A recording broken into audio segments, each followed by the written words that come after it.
What if one of the most strategic global power struggles isn't happening in Asia or the Middle East, but in the crystal-clear waters of the Caribbean?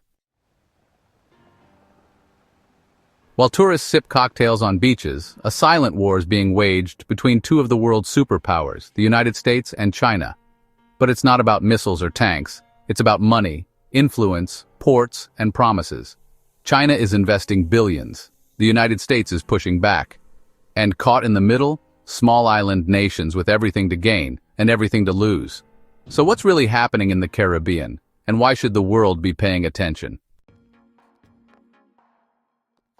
Over the past decade, China has quietly yet aggressively expanded its footprint in the Caribbean, transforming itself from a distant economic partner into a dominant financial player. At the center of this expansion is the Belt and Road Initiative, China's global infrastructure development strategy. While initially focused on Eurasia and Africa, the initiative has steadily pushed into the Western Hemisphere, and the Caribbean has become a key target.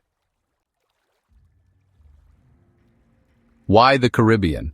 Strategically, the region sits on the doorstep of the United States, acting as a gateway to Latin America and global shipping lanes. Economically, it's a collection of small nations with big infrastructure needs and limited funding options. China saw the opportunity and moved fast.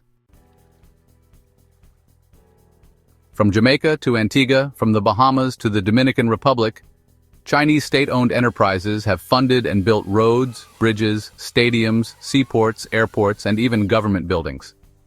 In Trinidad and Tobago, China constructed the 𝐬𝐲𝐫 Children's Hospital. In the Bahamas, they financed the massive Baha Mar Resort Complex. In Jamaica, Chinese companies have upgraded highways and ports. These are not token gestures, they're billion-dollar investments. But it's not just about pouring concrete. China is also extending long-term loans, often with favorable terms, and providing grants and aid packages that rival or even exceed what traditional Western donors offer. For small island economies that depend heavily on tourism, these offers can be irresistible, especially when China doesn't demand political reforms or impose human rights conditions, unlike Western lenders. China's diplomatic presence has also grown. More embassies have opened, high-level visits have increased, and Beijing hosts Caribbean leaders with lavish state receptions. Soft power is in full play. Chinese language institutes, scholarships for Caribbean students, and cultural exchange programs are multiplying.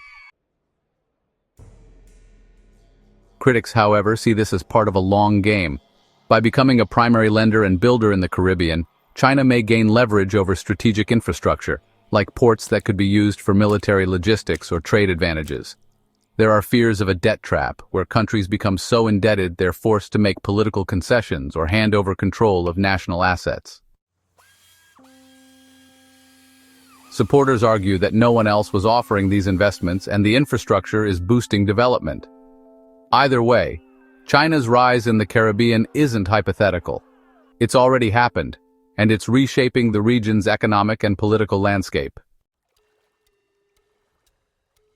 For over a century, the United States has considered the Caribbean part of its natural sphere of influence, a strategic backyard under the doctrine of the Monroe and Roosevelt corollaries. But China's growing presence in the region has set off alarms in Washington. Now the U. It began subtly. U.S. officials increased their diplomatic visits, hosting summits with Caribbean leaders and reviving forums that had gone quiet. Then came the money. Aid packages, loans, and investment promises through initiatives like the Caribbean Basin Security Initiative and the U.S.-Caribbean Partnership to Address the Climate Crisis, also known as PCC 2030. These programs focus on energy resilience, climate change, education, and security cooperation. But the real pivot came with a clearer focus on economic influence.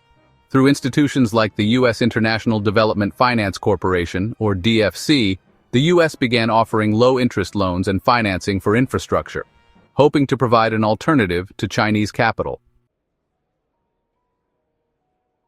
They've also re-engaged multilateral institutions like the Inter-American Development Bank and pressured allies like Canada and the UK to join in a collective Western effort to support the Caribbean economically.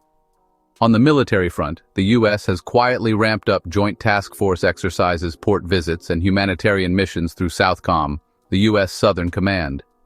These actions serve as reminders of U.S. power and presence in the region, symbolically reinforcing that the U.S. isn't going anywhere.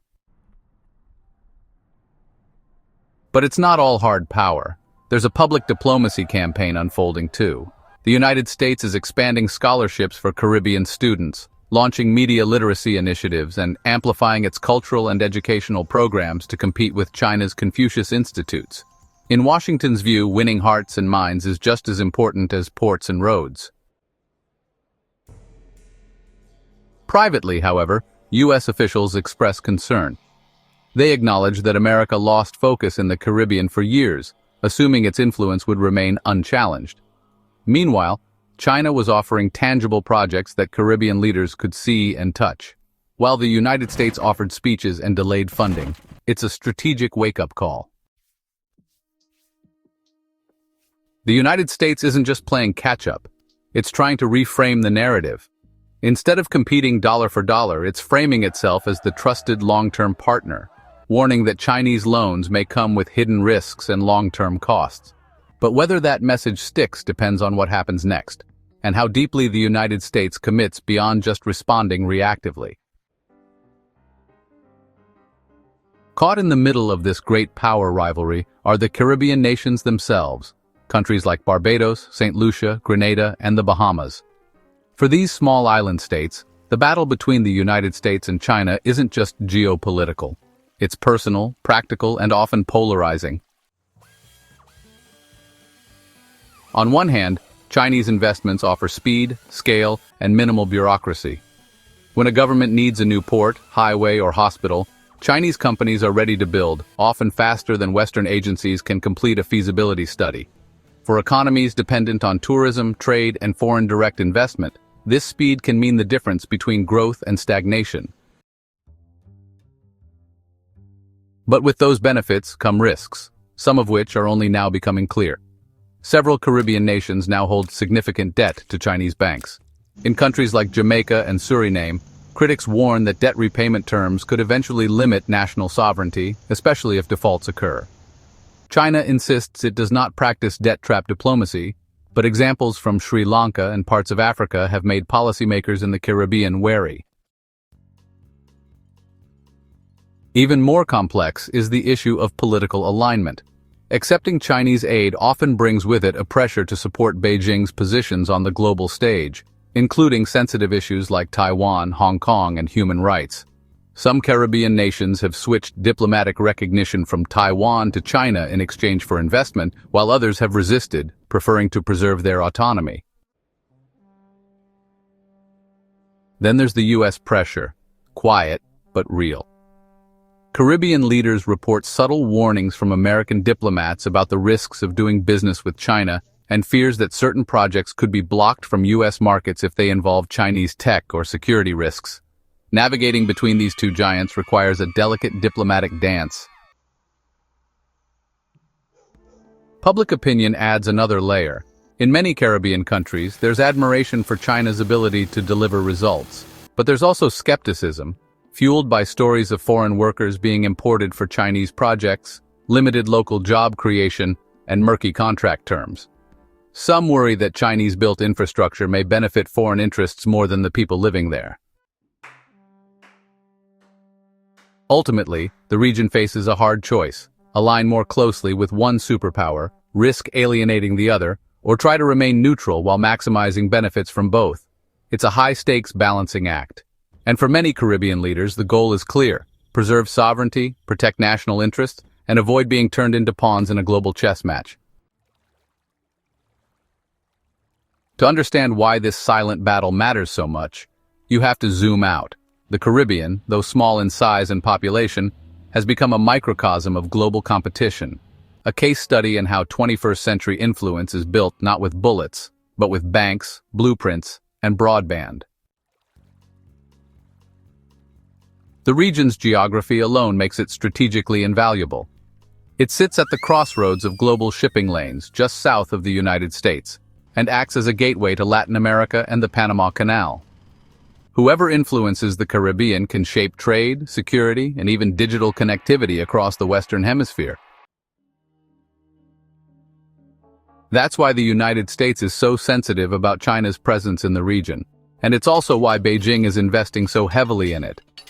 In many ways, the Caribbean is serving as a testbed for China's new model of diplomacy, a blend of soft power, state capitalism, and long-term relationship building. This silent battle is part of a much broader trend. Around the world, the United States and China are vying for influence through infrastructure, energy, telecom, and financial aid.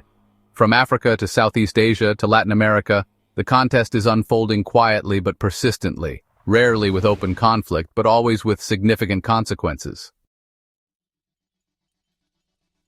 In the Caribbean, this competition is especially acute because the region is small, interconnected, and highly dependent on foreign aid and trade.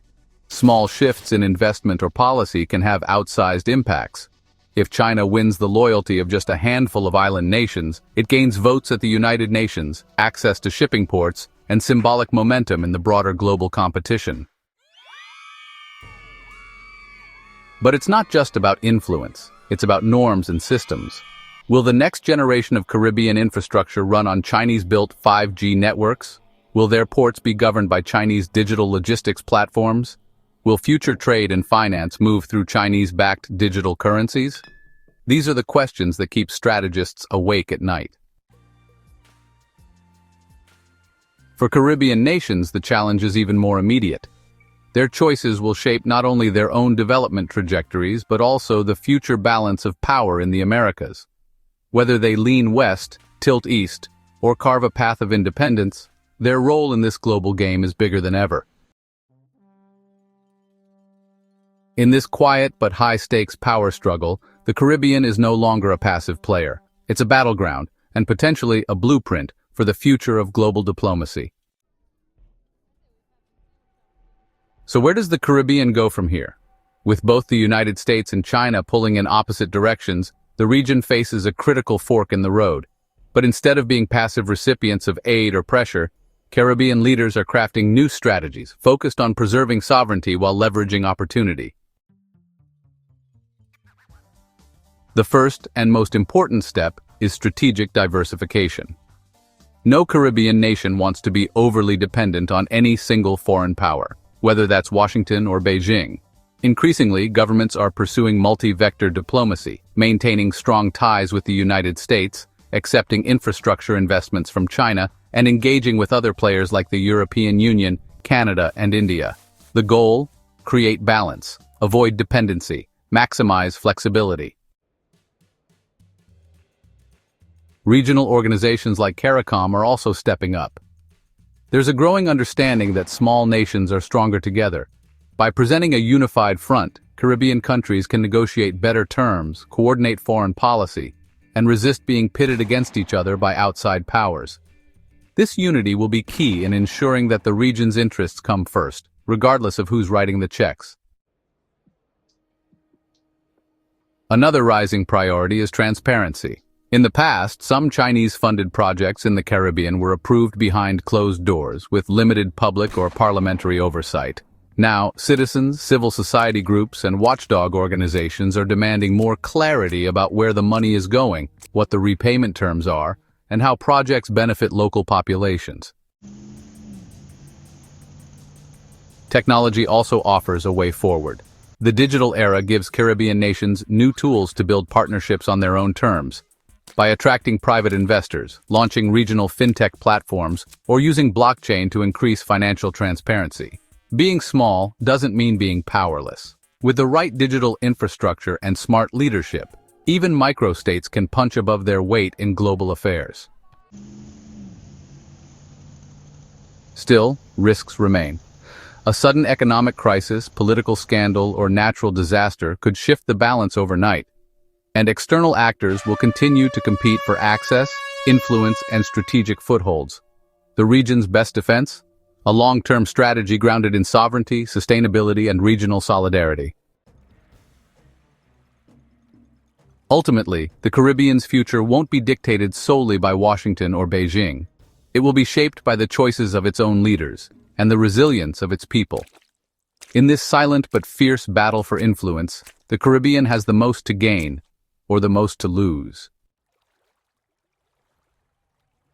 The question isn't who will win between the US and China, it's whether the Caribbean will emerge stronger, more independent, and more united than ever before. If this video helped you understand the high-stakes game playing out in the Caribbean, do us a favor.